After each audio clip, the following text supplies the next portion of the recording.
conclude our tour. The John Harvard statue was erected in 1884 and is apparently the third most photographed statue in the country. I don't really know how you measure that, but apparently it only follows the Statue of Liberty and then also the Lincoln Memorial. Have any of you guys seen the Lincoln Memorial ever? Okay. It might look familiar. That's because they were both cast by the same guy, David Chester French. So the John Harvard statue is a really important important landmark on Harvard's campus. It's super famous. It's what a lot of people take photos with, as you can see. It's also on a lot of postcards. It's a meeting place for like student protests, student meetings. A lot of things happen in front and on the John Harvard statue. And although it's so famous and so important, it's actually known as the Statue of Three Lies. Okay, so at the front it says John Harvard, founder, 1638. If any of you guys were listening super well in the very first stop, you might know why some of these are the three lies. Do you have any guesses? The date's wrong, yes. 1638 is just when John Harvard died and gave all the money. It's not when it was founded. It was founded in 1636. Any other? No?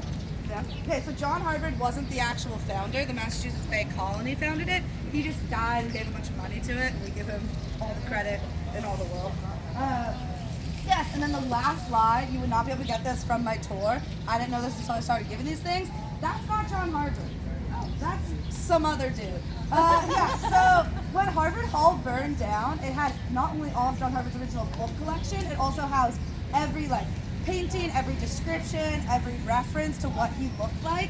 And so they had you'd think they would keep one copy off-site, just in case, being 6'2", old and white, But instead, they had no any understanding of what he looked like.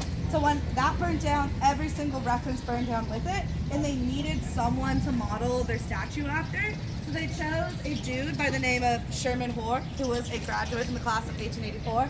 Sherman Hoare was chosen for two reasons. One, apparently that they had a beauty contest with the entire class of 1884 and came up with this one, which come on, could have done better. No offense, Sherman. The second reason is that Sherman Hoare is an actual descendant of one of the university presidents, Leonard Hoare, who was president back in the early 1700s.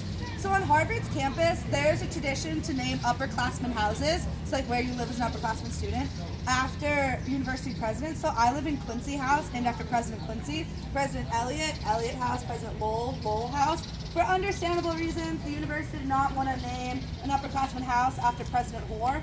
So they decided it would be more appropriate to honor him by making the likeness of the university and his descendants' image. So that's why we got Sherman chilling out there today. A couple other notable things about the statue. If you were to look at the other side, but you don't need to, there is a seal of Emmanuel College, Cambridge, which is where Johnny Boy graduated from.